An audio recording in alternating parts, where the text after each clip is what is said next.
Well, welcome back to our second panel on study.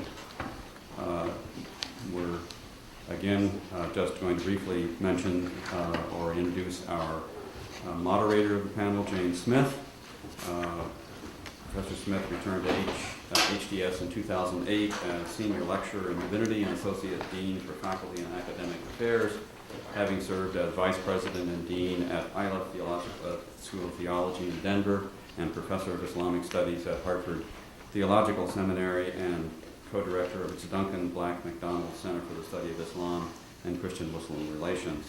Professor Smith has had a long association with Harvard and the center, having earned her PhD here, and from 73 to 86, she was Professor of Comparative Religions here. During that time, she was also called upon to serve as Associate Dean of the HDS faculty and Associate Director of the CSWR. And happily, she is now on the Center's Advisory Board.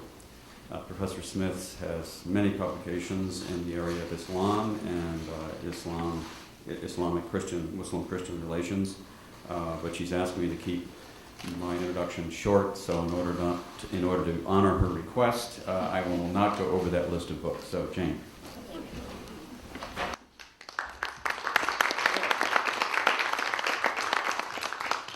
I'm delighted to be part of a panel on study, because if there's anything I think about as I recall my days in the early years of the center, it was study. We studied texts and traditions and words. I remember a whole seminar on the word tasdiq. I couldn't imagine, but Wilfred Smith led us through all kinds of permutations of that study. And we were really very fortunate at that time to be able to study as graduate students in the study of comparative religion, religions of the world religions, together in community with two people who really did exemplify for us what it meant to study the religions of the world, and that, of course, was Wilfred and John. So, again, I will cite our indebtedness to our leaders and models in this. And I look forward this morning to an unpacking of this term study. I think because we're a little bit behind, we will leave the questions to the end, and I will ask our panelists to proceed one after the other. I will introduce them at the time that they speak, and ask that if we have questions and conversation together, that can come at the end. Our first participant is Thomas Lewis, Vartan Gregorian, Assistant Professor of Religious Studies at Brown University. That title evokes pleasant memories for many of us who have had association with Vartan Gregorian over the years. Thomas has taught at Harvard and at the University of Iowa, currently at Brown.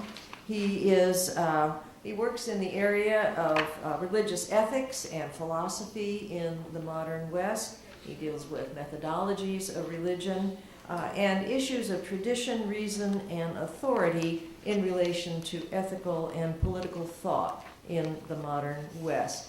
In 2005, he wrote Freedom and Tradition in Hegel, Reconsidering Anthropology, Ethics, and Religion, and his forthcoming book is entitled Religion, Modernity, and Politics in Hegel. Cal, we're welcoming you and glad to have you with us this morning.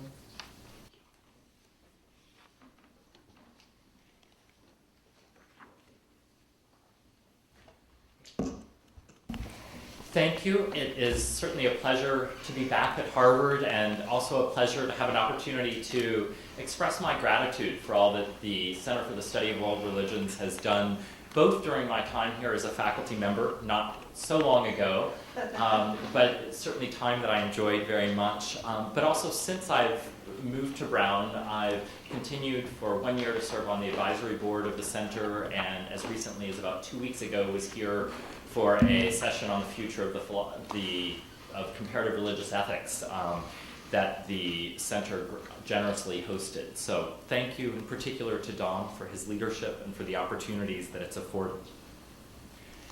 Let me begin by noting what may be obvious. This is a particularly exciting time to be reflecting on the future of an institution dedicated to studying religion or religions.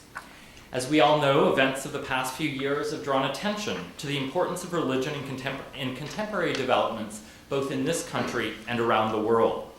More and more people from disciplines across the university are coming to think that we cannot understand the world if we don't understand something about religion. While many people in other disciplines acknowledge this, however, they often lack the conceptual tools that at least some of us think they need to think well about religion.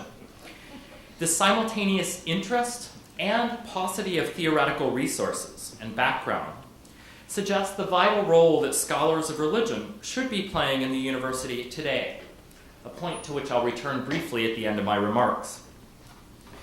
What makes this moment particularly interesting, though, is that within the study of religion itself, we have recently seen sophisticated and importantly new challenges to the way that the field conceives of itself and its object.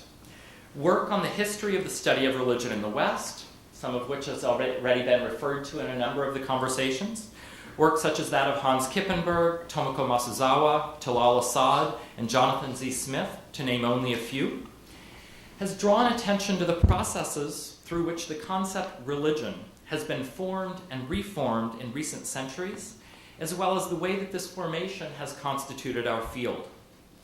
As a result, some of the most dynamic contemporary debates in our field address precisely the kinds of issues that are desperately needed in other fields of the academy. They draw attention to the presuppositions that can prevent our grasping the complex and particular ways in which what we often call religion and what we often call politics, for instance, interact in specific situations. With what they, that is, scholars in other disciplines who are becoming interested in religion, need from us are not the most elementary contributions that we can make, but our most sophisticated reflections on the nature of religion or the concept itself. That is, reflections that examine the consequences, political and otherwise, of the competing ways in which we have conceptualized religion and its relationship to other concepts such as culture, politics, economics, and philosophy. In thinking about the role that the Center for the Study of World Religions might play in this process, I'm drawn to reflect on the kind of study that the CSWR is best poised to support. By virtue of the plurality of traditions that are studied within the center, I see the center as particularly well suited to foster the kind of study of religion that I take to characterize the academic study of religion in a broader university setting. I've argued elsewhere that our discussions of the academic study of religion are not best framed in terms of theology versus religious studies, nor in terms of normative versus descriptive studies. The term theology covers too much work that is too diverse in its methods, presuppositions, purposes, and audiences to be a useful term for thinking about what the study of religion in an academic context either should or should not be. Moreover, normative work is not the exclusive purview of those working in theology, ethics, or related subfields. Rather, normativity is pervasive in the study of religion as well as in at least most other fields in the university. If normativity is pervasive, however, the manner of study of religion appropriate to a non-confessional university cannot be distinguished by abstention from normativity. Instead, I believe what makes a particular kind of study of religion belong in the non-confessional university is a willingness in principle to submit all claims to critical scrutiny. That is, the crucial issue is whether someone is willing to offer an argument or justification for a norm, and accordingly, what counts as offering an argument. There can and should be much debate about what counts as giving an argument in the context of the academic study of religion. In defining what it means to offer justification or argument, I would err on the side of inclusiveness with regard to the kinds of arguments we might offer. We might not agree with particular arguments, but as we try to conceive of the field as a whole, we should be slow to rule arguments simply out of bounds. This vision of the study of religion does require everyone to be willing to debate, and in doing so, to submit to critique and criticism their normative claims. No claim or canon can stand as unquestionable or as free from the need for justification of its authoritative status. To cordon off a set of texts or body of doctrines as simply givens, whose normative status requires no justification or cannot be argued about, is to remove oneself from this discussion. so as attaching authority to holders of a particular office simply by virtue of their holding that office. There are a number of reasons why I think this standard is appropriate to the non-confessional university. Some have to do with the understanding of this institution's role in society. But one of the reasons is a very simple and practical one. On virtually any topic, when we deal with a variety of viewpoints, we cannot convince others of our view simply by appealing to authorities that they do not accept. We cannot treat any particular claims as unquestionable. With regard to religion, when we examine the religious practices, commitments, ideas, and so forth in a pluralistic context, there likely is no shared canon or authority to which we can appeal in our debates with others. Consequently, if we seek to convince each other, we will generally not be able to do so simply on the basis of appeals to particular texts, authorities, or individual experiences. Such appeals will themselves require justification that the interlocutor has reason to accept. As I think about the Center for the Study of World Religions, however, it seems to me that the situation is effectively the same. The need for this type of conversation and debate follow simply from the fact of pluralism, which I take to be the taken-for-granted reality of the Center for the Study of World Religions. Independently of whatever theoretical considerations one might bring to bear, the fact of a plurality or multiplicity of religious commitments entails that no common, non-trivial authority can function as a simple given in the context of debate. Thus, already at the center, the conditions obtained that require meaningful conversation to look a lot like the kind of conversation that I take to be basic to the academic study of religion in a non-confessional university context. In response to this suggestion, one might be inclined to disagree by saying that what makes the CSWR particularly special is what makes it stand out from the academic study of religion as a whole. Specifically, the CSWR might be understood as bringing together people who, although they may not share a commitment to any particular norms or authorities, nonetheless share some kind of commitment to religion or faith. If I may extend the metaphor on which Professor Schmidt drew last night, drawing on W.C. Smith, we may be different fish, but we are all goldfish in a bowl. This, I want to suggest, is not the way to understand the center as it heads into its next 50 years. As we think about the understandings that we want to build into the conception of the mission of the center, or any other part of the university, I think it's unwise to presuppose the results of the latest fad, but it's no less unwise to entirely ignore recent developments in scholarship.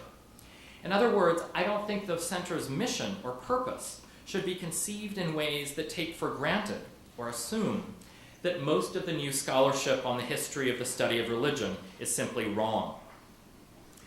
The collection of scholarship that I have in mind, and is by no means unitary, includes the work I mentioned at the opening, figures such as Masuzawa, Assad, Kippenberg, and Smith, in this case JZ rather than WC.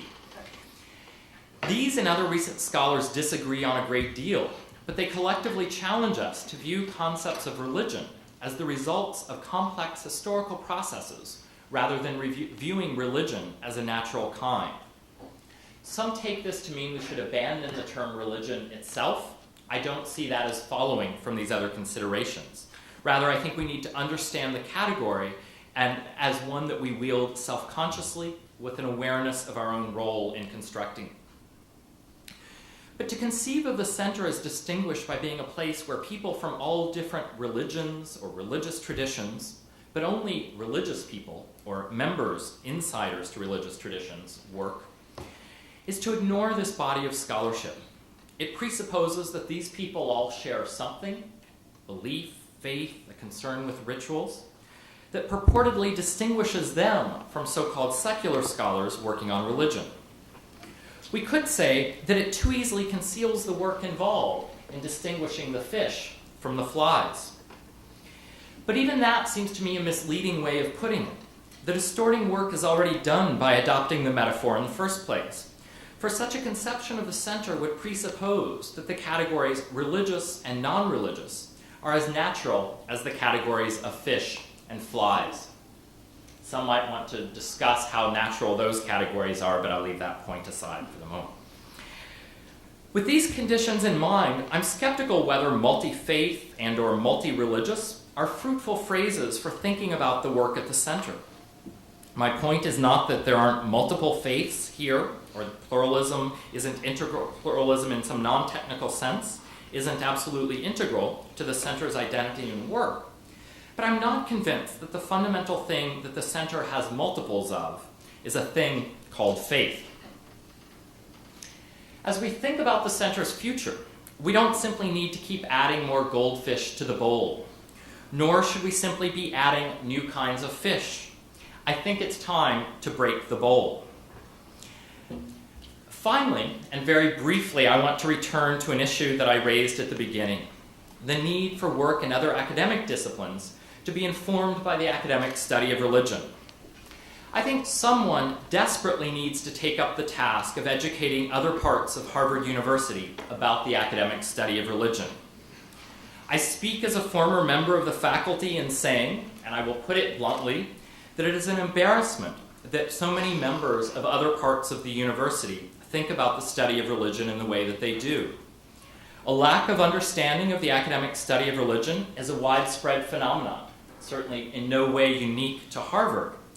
But as someone who has taught here as well as in a number of institutions, my experience, and it may only be my experience, is that the problem is at least as severe here as in a number of other institutions.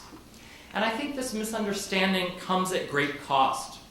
It limits opportunities for our undergraduates, it limits opportunities for our graduate students, and it limits opportunities for our faculty. The challenges to improving this situation are great. I suspect they cannot be met by any one part of the institution alone. They point to a multi-year project. But I hope that one of the tasks to which the Center for the Study of World Religions can contribute will be improving the understanding of the academic study of religion across this university. Thank you.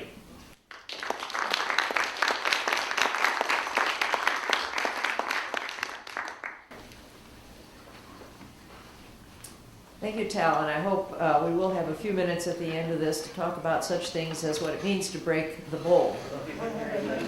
Engaging image that you gave to us. I'm very happy to welcome this morning to the Divinity School and to this program Marla Frederick.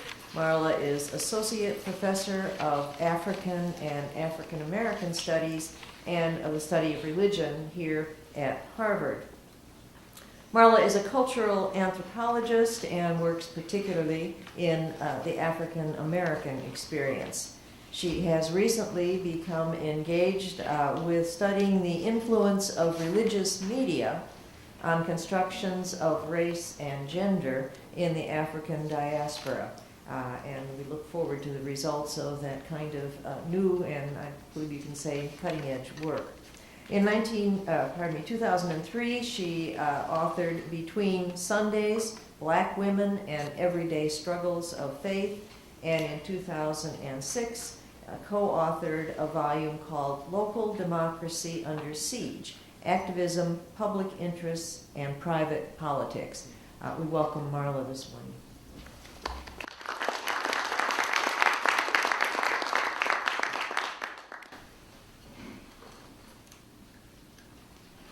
Thank you. Dawn, I really appreciate the invitation to be back. I am on leave this semester, and so it's good to be back in Cambridge, and certainly here to celebrate with the CSWR its 50th anniversary. I actually received a faculty fellowship from the CSWR a couple of years ago that allowed me to continue my work on African American religious broadcasting and its rise internationally, and it funded my research in South Africa, in Johannesburg. So thank you again for that. You want to plug your talk on Monday? Absolutely.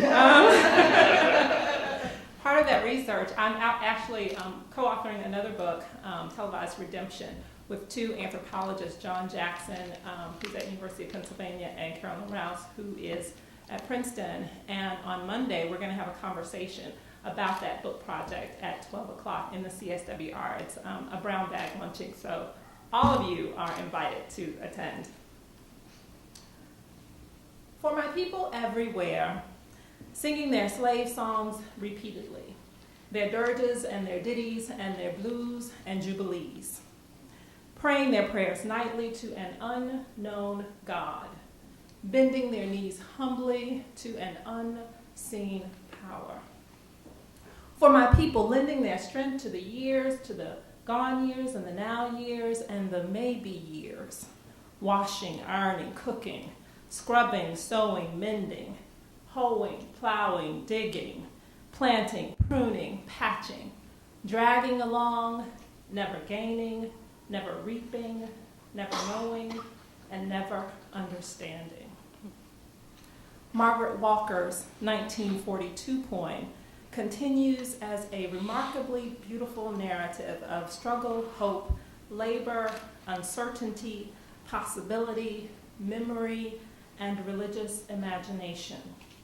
She pens this poem during the height of the Second Great Migration north for African Americans in search of possibility and hope amidst the troubled existence in the South. She puts pen to paper and suggests that their struggle is inconsistent with a known God. It is, after all, an unknown God and an unseen power to whom they bow their knees, presumably looking for meaning, strength, and possibly deliverance from an existence that proffers little understanding. Margaret Walker's words are illustrative to me of several movements, even in the study of religion. A period of uncertainty about the existence of God amidst modernist impulses, an attempt to render meaning to religion through the examination of social and political circumstances, and a willingness to question and engage the religious world of people marginal to normative understandings of American Protestantism. Walker's literary genius invites us to ask more questions of the religious worlds of these, her people. For several years, here in the study of religion, I taught the sophomore tutorial an introduction to some of the grounding theoretical and methodological approaches to the study of religion. In that course, one of our anchoring texts was a little book by William Payton, Interpreting the Sacred. Always a favorite amongst the students, Payton's work outlines what he considers various interpretive frames for making sense of religious life. They are examined through the methods and theoretical orientations of fields such as anthropology, history, theology, psychology, each field and method asking a slightly different set of questions and offering a hopefully more nuanced perspective on the subject. In the opening of the book, Payton makes a curious observation. Quote, "The capacity to see one's view of the world as a view is a mark of contemporary thinking. Such awareness," he continues, "creates a basis for understanding the plurality of standpoints. The moment in which the views of others come into focus arises partly through the contemplative act of stepping back from one's own perspective and recognizing that it too is situated.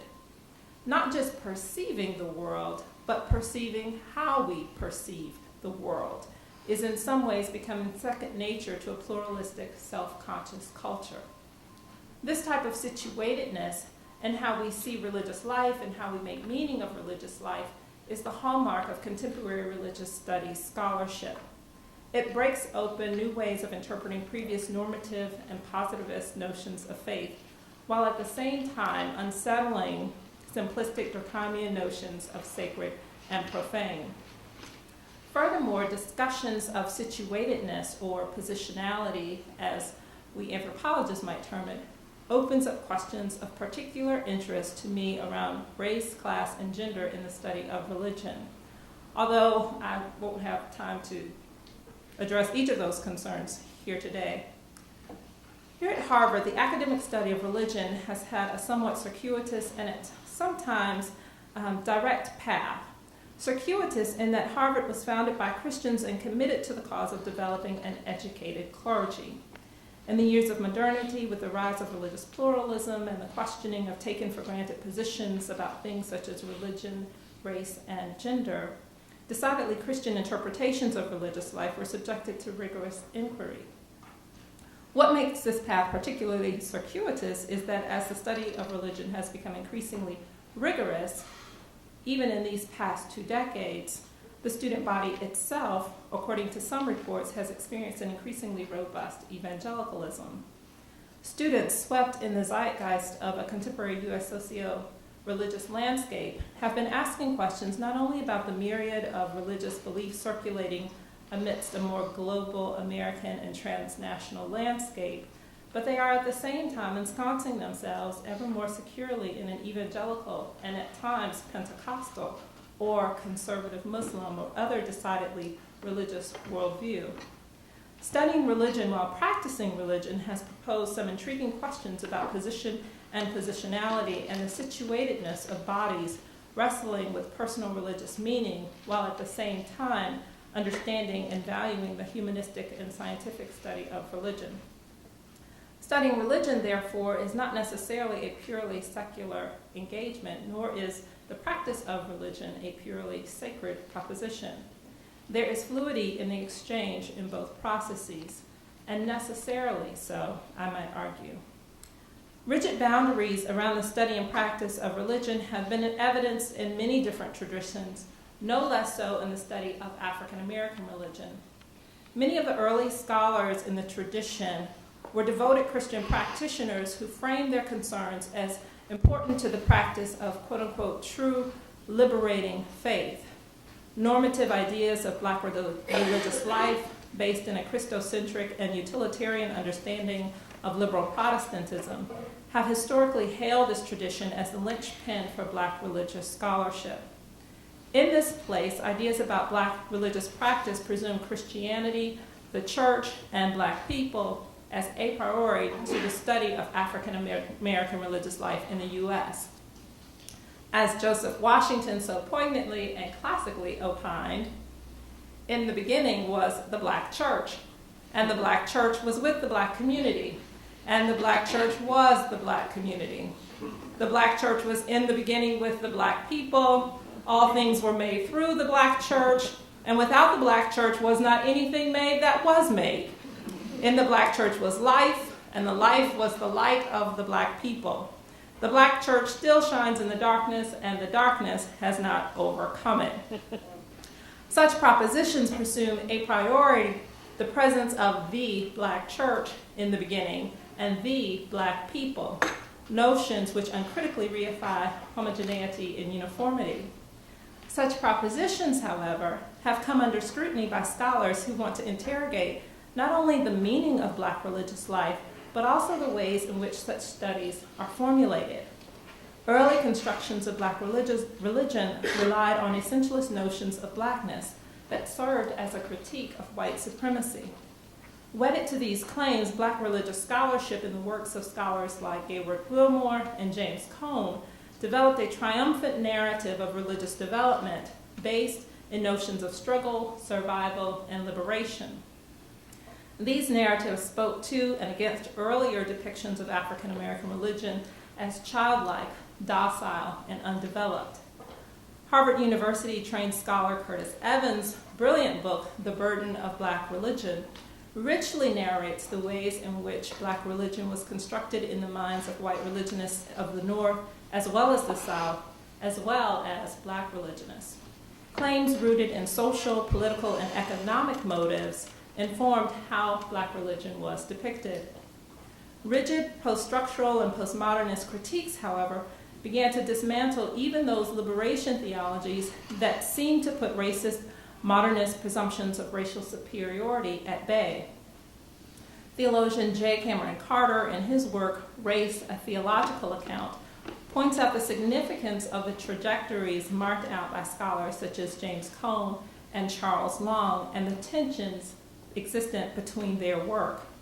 According to Carter, Cone's Black liberation theology comes to the threshold of an intellectual program that theologically disrupts modernity's analytics of race. Cone's breakthrough, he surmises, however, unwittingly reinscribes the aberrant theology of modern racial reasoning.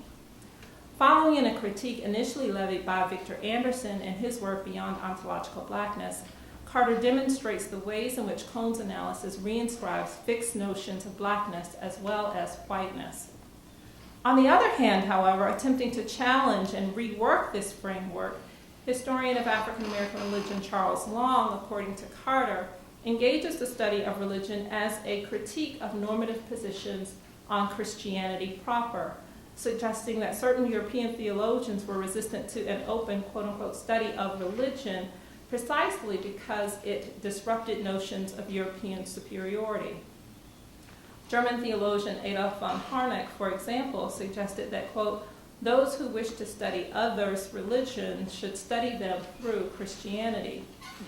According to Carter, Long's analysis rightly understood that such theological resistance to the study of other religions on their own terms, which is what the emergent discipline of the history of religions proposed, concealed a larger problem, a resistance that had for its ground a cultural vision of European superiority that the new discipline, the study of religion, potentially called into question.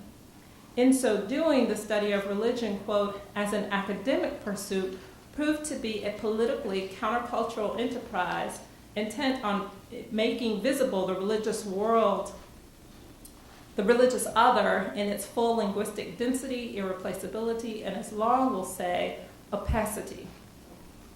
A triumphant narrative about the success of the study of religion in bringing new religious worlds to light is, however, not void of contemporary critique. Historian of religion Robert Orsi, if I might invoke his name in these hallowed halls as I prepare to fly back to Chicago on Monday, suggests in his work, Between Heaven and Earth, the religious worlds people make and the scholars who study them, the history of the study of religion is also always a political history, just as the political and intellectual history of modernity is also always a religious history, end quote. In this, he points out the problems of positionality and voice that emerge with the development of religious studies programs, rooted in a type of liberal Protestantism that, while at the same time bringing certain voices to bear, also works to exclude other voices, namely those of scholars who actually believe, and believe in a more evangelical Christian sense of the term. Quote, scholars of religion, he suggests, must maintain a remove that is understood to be the necessary precondition for analysis and interpretation. The discipline, he continues, is literally founded on the distortion of its very subject, or worse yet, on an act of academic and personal bad faith. It demands the intellectual and religious deformation of scholars who believe as the condition for admission to the guild. It's a striking critique. At the same time, the academic study of religion has indeed opened doors for understanding new and varied religious subjectivities. For example, the study of Black religion, thus even beyond its more contemporary roots in the 1960s Black liberation theological tradition, opens up possibilities for interpreting the tradition on its own terms. Sociological, anthropological, and historical works in this area have added to earlier models of Black religious life by considering the social, political, and economic influence of these traditions within a given period of time. Such studies cut across traditions, considering certainly Christianity, but also Islam, Black Judaism, African traditional religions such as Yoruba, Candomblé, Vodou, and Santeria. The opening up of Black religious studies to the myriad of orientations under Black religion offers new ways of thinking about religious practice and how it informs our understandings of race, class, and gender. The study of religion, thus, with all of its potential points of critique, at the same time opens us up to new ways of exploring multiple and complex religious subjectivities in this emerging world. Thank you.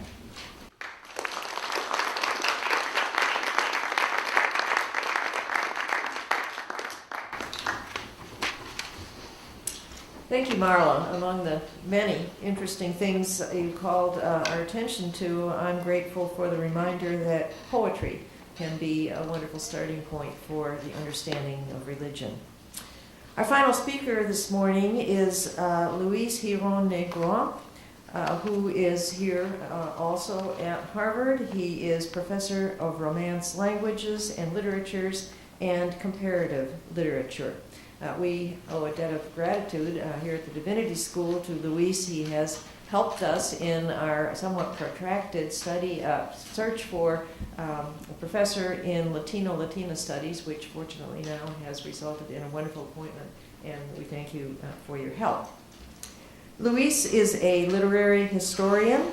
He works in the languages and literatures of medieval Spain and Iberian religious history. And he also works in the study of literature and mysticism. He is the author in 2001 of Alfonso de la Torre's Visión Delectable, maybe close in my pronunciation, and in 2006, author with Laura Minervini of Las Coplas de Yosef, and I'll give the rest in English, Between the Bible and Midrash in Judeo-Spanish Poetry. So another whole approach to what it means to study religion. And Luis, thank you for being with us this morning.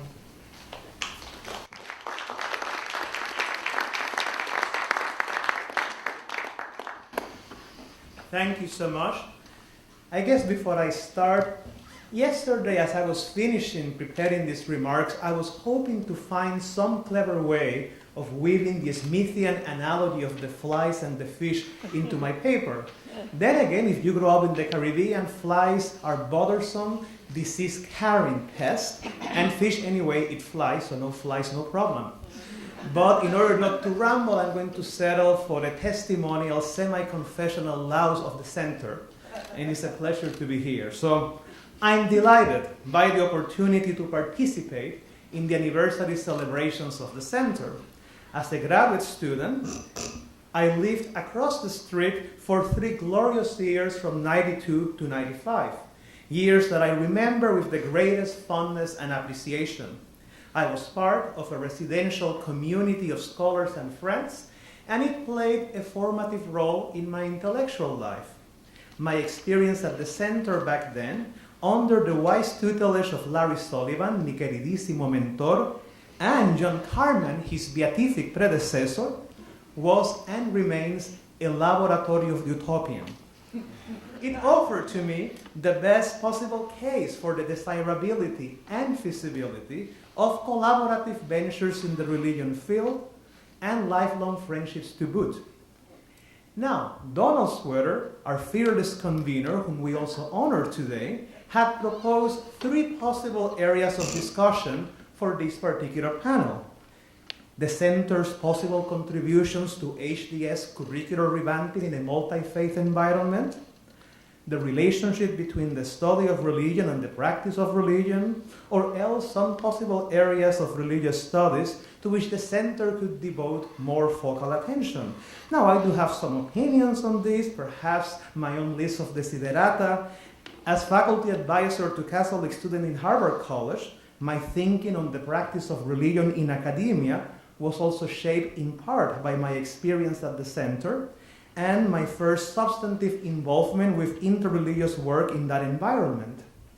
However, looking back at my own meandering path into religious studies, perhaps it would be slightly more useful if I indulge for a moment in a brief, rambling, semi-autobiographical thought that bears obliquely on the first question, the center's contribution to the academic study of religion. My personal caveat for all this, well, I am a very happy member of the Committee on the Study of Religion at FAS, thanks to Diana who brought me back, and I get to teach a number of HDS students every other year. I'm also a proud alum of HDS as an MTS recipient, and of the Committee on the Study of Religion itself. I did my PhD in religion and literature, and as Jane pointed out, pre-modern Spain was my historical context, what Campbell Smith would have typically characterized as a religiously plural historical complex. However, I am not here as a full-time religionist, nor as a regular faculty member of the Divinity School. I am a full-time medievalist and a full-time literature scholar. I'm a Hispanist steeped in Arabica and Hebraica, for whom the study of religion remains nonetheless an intellectual center of gravity. My primary appointment is indeed divided between comparative literature and Romance languages, and my teaching and research are devoted to the literary history of the modern Iberia, so I spend most of my days and nights finding excuses to probe the cultural interaction between its Muslims, Christians, and Jews, their multi-secular exchanges throughout the Middle Ages, and how these exchanges shape the belletristic cultivation of Arabic, Hebrew, and the Ibero-Romance vernaculars. So, my own sense of the study of religion as an academic endeavor with its own intellectual history, and of what the center can offer to its pursuit in collaboration with HDS, partly derives from the double role that it has played in my own scholarly development. That is, it partly derives from my experience both as a religion grad student who ended up teaching literature, and as a literature scholar who occasionally teaches in the religion program. So let me offer just brief thoughts on each of these. On the one hand, I came into literature from religion. My original training as a literature scholar happened in a religion program. So, as a first-year grad student in Religion 2001 with Larry Sullivan and John Carmen, I was reading Eliade and Turner, Otto, Geertz, van der Leeuw, Vernon, Campbell Smith, and Levi Strauss, long before I had laid eyes on or was asked to lecture about Roma Jakobson, Auerbach, Albert Lord, Bakhtin, Menendez Pidal, or Roland Barthes. I was here at the center, preparing questions on myth and ritual, sacrifice, mysticism, and Heilgeschichte, the analytic categories in the phenomenology of religion for my generic exam, which I prepare for with Anne Monios, and we were all together preparing for that, long before I was asked to think about or write questions on narratology and allegory, lyric poetry, belle literature, literary genres, Menippean satire, lyric poetry, or translation theory for the comparative literature common essay. Of course, comparative literature and the study of religion often intersect in a number of significant ways. Whenever I have the pleasure of teaching the graduate seminar on mysticism through the comparative literature program, I get as many religion students deeply involved, intellectually or personally, with the historic traditions of mystical spirituality and theology that I study, Christian, Kabbalistic, Sufi, as I get literature students who are interested not merely in individual writers and their literary traditions, but in the broader theoretical discussions about mystical language, which they may have stumbled upon, say, in Desartaux, Bataille, Kristeva, Steiner, Derrida, Irigaray. I'm sure Amy Hollywood, who has written so insightfully on this subject, can attest to this. Even as a graduate student, I was also aware of and intrigued by the shared intellectual genealogies between religious studies and comparative literature in 19th century philology. How, for example, the 19th century efflorescence of Indo-European linguistics among classically trained German philologists and of comparative Semitic philology among biblical scholars had inspired the likes of both a Max Muller and his early heirs in the comparative study of religion, and of a Spitzer, an Auerbach, a Curtius, the Romanische Literatur Wissenschaft Horstmann in the history of comparative literature. Language, the prime matter of literature scholars and of the art and traditions that we study, was also central to the early theorizing and critical reflection on the history of religions within a comparative frame. The study of world religions in the humanity and in the social sciences evolved nonetheless in sundry directions beyond the philological roots it shared with comparative literature, and so did the latter.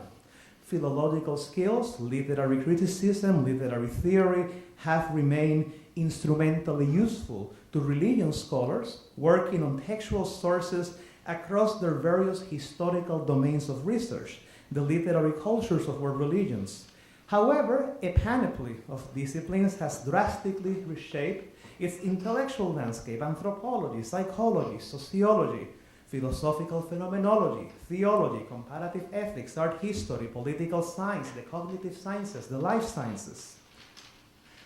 What did this mean for me personally? Well, my first immersion in such a range of interpretive approaches to religious studies at HDS, at the committee, and especially at the center, marked my own formation and scholarship as a literary historian in ways that I could not have envisioned if I had come into my chosen field from a literature program stricto sensu. And here I dovetail Steve Hopkins' column, The Study of Literary Courses, in the first panel. My efforts, then and now, to grapple with the cultural history of pre-modern Iberia and its literary record was shaped by what I learned from my teachers, colleagues, and fellow students, not only in Jewish, Christian, and Muslim studies, but also in Buddhist and Hindu studies, in East Asian, South Asian, African, and indigenous American religious history, not only in comparative literature, linguistics, or philology, but in the anthropology of religion, historical phenomenology, comparative theology, art history, philosophy, and so forth. A Hispanist, for example, may edit a 16th century Moorish Alhamiado text, which some deem of little artistic value for its testimonial relevance to historians of Andalusian Islam, but only a cultural anthropologist who understands religion can teach such Hispanists how to approach and reinterpret the social and cultural Islamic practices gleaned from these haunting narratives written under inquisitorial persecution, and to do so with the intellectual sensibility and theoretical resources of a time-traveling ethnographer. Then again, only someone steeped in the comparative study of relics and the cult of saints in anthropology of religion can perhaps savor those picaresque gems in Hispano-Christian hagiography, the Latin furta sacra parodied by Cervantes that emerged in response to the Jacobean pilgrimage to Santiago de Compostela. Or then again, it takes the joint resources of an art historian, a historical linguist, a biblical scholar, linguistic anthropology, to appreciate the performative setting and signification of Hispano-Jewish paraliturgical poetry in the Sephardic diaspora, or the illuminated 15th century romanciamientos of the Hebrew Bible with its Jewish and Christian commentaries. In broader terms, my experience at the center as a former doctorand became a master lesson in interdisciplinarity, not as a fashionable slogan, but as a productive forma mentis. And this happened to me precisely as a student with much to learn, a very green, unseasoned, thickly accented, unjaded student, because I first encountered the full range of disciplinary perspective in the religion field on a day-to-day basis, outside of the classroom, as fulsomely embodied in the other fellows, affiliates, and party crashers at God's beloved motel, some of my most gifted interlocutors. Moreover, just as a theologian, a historian, a sociologist, or a literature scholar can draw from the shared resources at the sprawling intersection of the comparative study of religion, so can each of us contribute to the intellectual riches of its common funds. Again, my recent incorporation into the study of religion, coming now to the other side of my personal experience, reintroduced me anew to a balancing act that I surmise most of us, students and colleagues alike, face in our disparate involvements with religion programs at the university.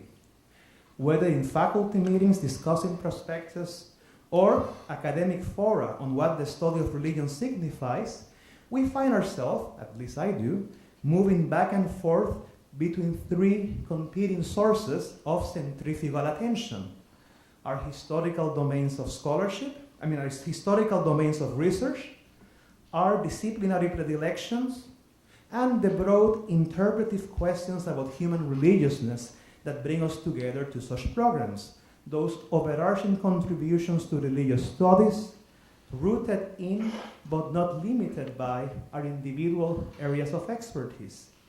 Put more succinctly, in thinking together across fields about religion at large, how do we talk to each other? Or, as the joke goes, a military officer at a fort, looking out for attackers, asked his subordinate, "Those men over there running toward us, are they friends or enemies?" "Well, they are all coming together, so they must be friends." Because we come together in religion programs, because we congregate in here, does that really make us more than casual friends or Facebook buddies?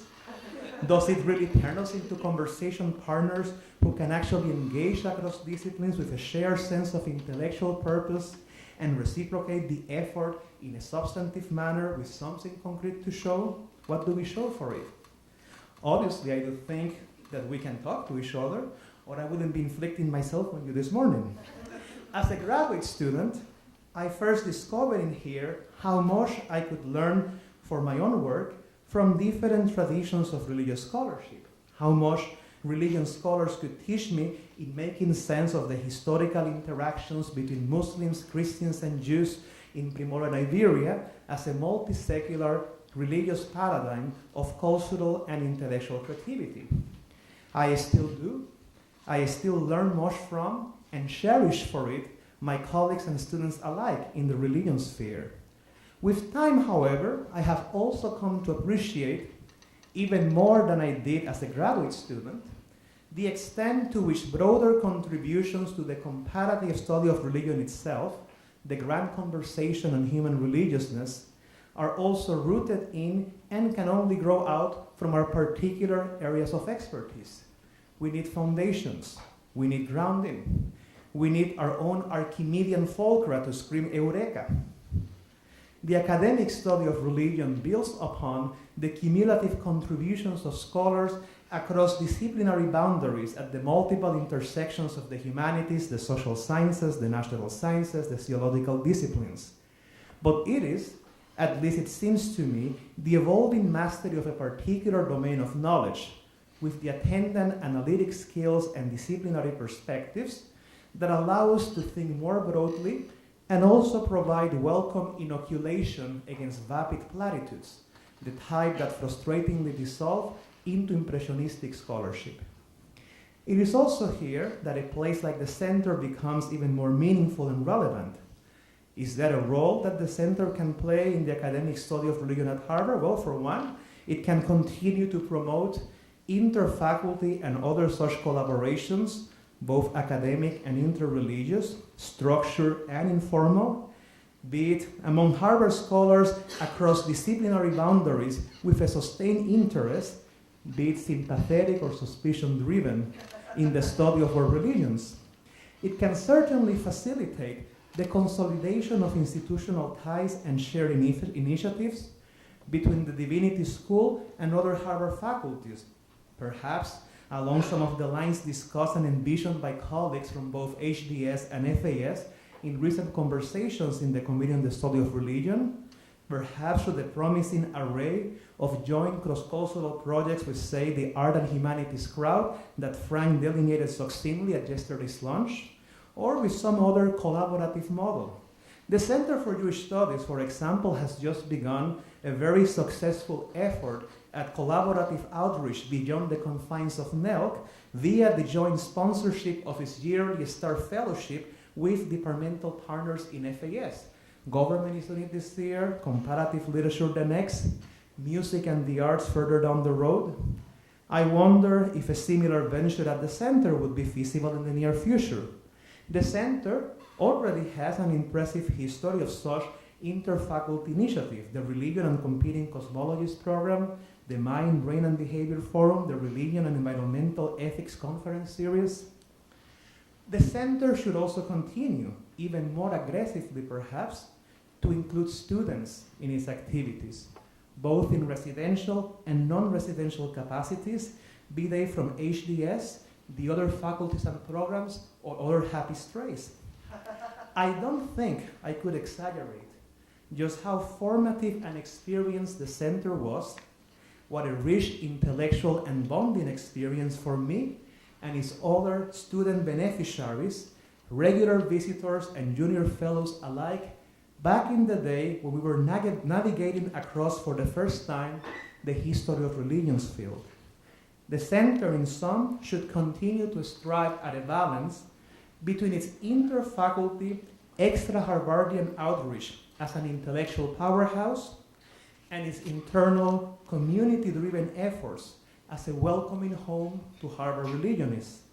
The center's history and legacy in the past 50 years already testify to how interdisciplinarity can become a reality and not a cliche. A lived experience, not an empty signifier, and do so for scholars both established and rising in our beloved university. With this hope, I celebrate the past and future of the center as we now embark on the Clooney era. To all of you, ad multos annos.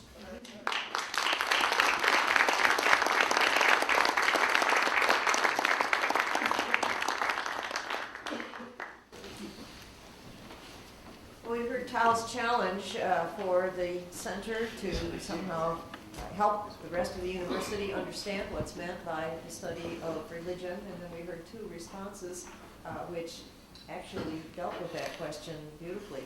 How can we work in the whole area of study of race and gender? How can we work, as Luis says, in the boundaries and the intersections of the various disciplines of the university?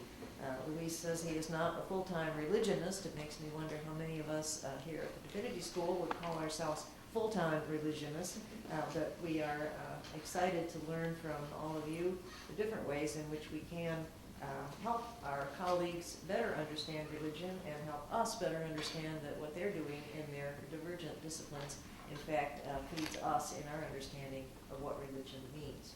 We have about 10 or 15 minutes left if we would like to raise questions now, either engage our scholars in conversation with each other and ask you what kinds of things you would like to have us talk about. So the floor is open, and I will first ask the three of you if you have responses to each other that you would like to share to start out our conversation.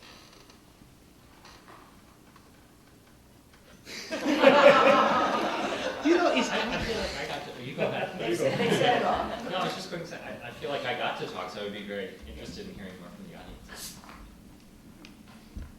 All right, yes.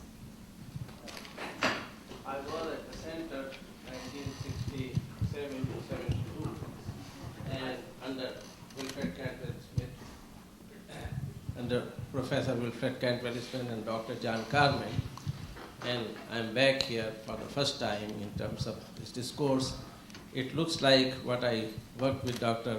Carmen on Christensen and phenomenology of religion, where the center was with the Christianity, but it seems that we have gone back to that kind of modality.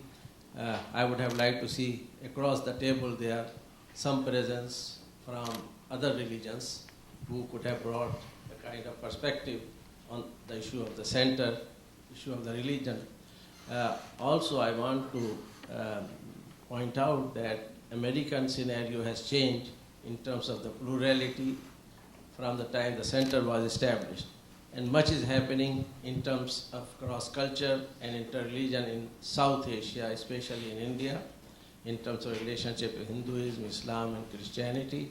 In public square Far East, Mao Zedong is replaced by the gods and goddesses of the traditional. So there is, European situation has changed. I think what center should do, come to the reality of the present life, where pluralism is a fact which center initiated, and I think there should be greater emphasis what is happening now and how it is going to shape our history in North America or of the world. Thank you. Alice, do you have a response to that? And then I might ask our current and to-be directors of the center if they have any response to that particular very timely comment. Well, If I understood the comment correctly, and that is, what I would say is, one of the things I wanted to do in talking about the evolution of the study of African American religion is to talk about how it started off as this kind of Christocentric study, but has emerged and blossomed into a more encompassing understanding of Black religious practice and Christianity, Islam, Judaism, and several different forms of African traditional religion. And I think one of the things that takes place now, because this definition has expanded is it helps us to understand even the kind of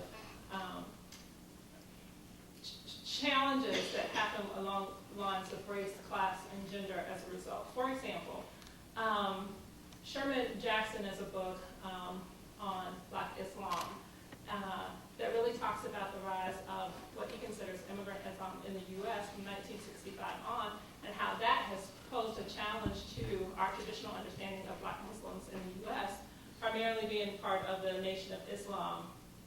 And he calls it 3 different resurrections, the first being under Elijah Muhammad, the second Louis Farrakhan, and third, that the Nation of Islam has to rethink what it wants to do as far as its traditional emphasis on Black poverty and prisons and the kind of challenges present in the inner city, because as a result of the rise of immigrant Islam, their focus has shifted much more to Middle Eastern countries and the concerns there, and so they broadened their scope. Many of them have left the nation or are practicing Sunni Islam. But at the same time, it raises these questions of what happens to this work that they were doing in the inner city. And Jamila Kareem has this wonderful book called American Muslim Women, where she studies in Chicago and talks about the rise of these immigrant Muslim communities and how they have opened up all of these new conversations about what Islam means to African Americans, while at the same time she's traveling through these neighborhoods where social centers and community centers that the Nation of Islam built are closing down. And so what happens to the work that they were doing in these kind of poor inner city areas? So I think what the study of religion allows us to do is to explore how these new religious traditions, even in the U.S., are shifting the focus of what we've traditionally understood as. Precisely, I feel that should be the center of the centers, the studies of these issues. If I just can make just a small footnote, I agree with your comments, but it's perhaps unfair to use this panel in isolation as representative of the center's commitment or lack thereof to issues of pluralism, especially in light of our previous panel that I think was perhaps more broadly representative of the type of initiative that the center has supported in looking at religions across the globe and not simply in a Christian or European-centered way.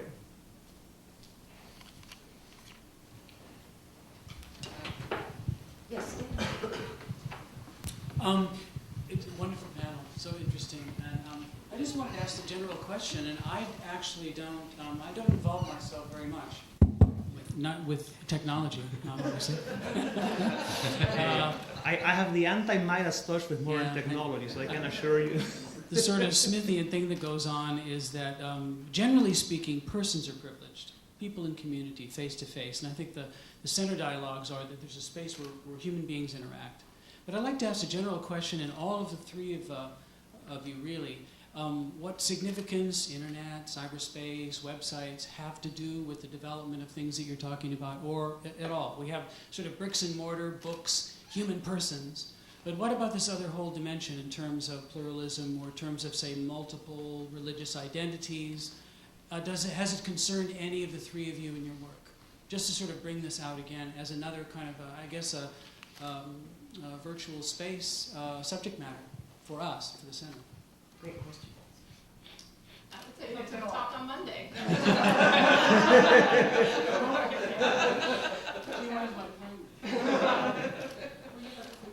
Yeah. I guess part of what I would say is just that in my own work, not extensively, but I certainly see the kinds of questions about the ways in which religion gets constructed as ones that have to be asked persistently and perhaps in new ways in relation to new forms of media, and certainly some of the kinds of issues about the nature of religious community are going to look very different in light of what we might think about as virtual communities or something of that sort. So, a very general... Students in the classroom, actually. In the middle of the classroom, the students have computers now. And often, so often, or whatever, maybe less so it's worth more, but I'm sure it's coming. They'll be going online if you're talking. They'll be receiving finger. I had this experience when I was dealing with the Confucian Analects, for instance, to go online to find, what we were talking about Li. And so students were going online, there's something here, finding these sources in real time as you're teaching. Right. it strikes me that our own students, their generation, what they're looking at, is something that needs to be focused on as well, or as a medium, I suppose. I just wanted to make a comment to the students. I've had this experience many times, right? And I was reading an article in the Chronicle of Higher Education where they were talking about students using computers during class, and there was one of the professors was saying that he completely banned computers from class because he realized that students were not only following the lecture, but emailing and doing Facebook, etc. But one of the things that in my work I focus largely on televangelism, so religious media in the sense of television. But my two co-authors, John Jackson, has been working quite a bit on the internet, as well as Carolyn Rouse, and the rise of these kind of multiple forms of Muslim identity that are emerging in the blogs that people use in order to communicate these ideas. So I think you're absolutely right that is a critical place for us to start studying and thinking about religious subjectivities. I would add on that line, I am not an absolute Luddite, although I do have the anti-Midas touch with a lot of technology. I touch computers and they break down, I get new phones and they collapse. Machines do not like me. I do realize both the instrumental advantage that a number of technological resources offer, even for old-fashioned scholars in humanities fields like myself. I know for once we've been conducting this workshop on computational philology, coordinated by one of my colleagues in the history department, on the type of resources that we have available to rethink even classical questions of comparative philology based on the manipulation of databases in creative ways. And I'm very excited about those initiatives. I'm working now also on a critical edition of a 15th century Old Spanish translation of the Hebrew Bible, which I mentioned indirectly, with 3 colleagues in 3 different countries. And one of them, who is very savvy, actually set up on the web a page where we can exchange editorial comments, and have been posting, the Hebrew Bible, the Septuagint, the Vulgate translation, critical editions. It's quite remarkable that we can basically have this virtual conversation as we brought our way through this intricate editorial project. So I'm grateful for that, and being able to look at the Patrologia Latina online just to reconstruct the exegetical history of an anti-Jewish motif that is found in a 13th century Spanish chivalric novel. Hey, wonderful, that's fantastic. I do think it's also important that as we take full advantage of those resources and promote them in our own scholarship and teaching, that we allow students to reconnect with the material basis of cultures and not to become either addicted to the technology or uncritical in the way they use it. And I think, in that respect, I've made a point. I've been teaching a course on historical linguistics, and I've been designing exercises that force students to go to the Houghton Library to look at materials in situ. So things that I'm sure they won't find online. So I think there should be a balance between the judicious usage of technology in our work and our humanity. I think that's maybe a note to end on. We're just about up to time, and we are enormously grateful to our panel for the different perspectives that they've offered, and thank you all of you for your attention.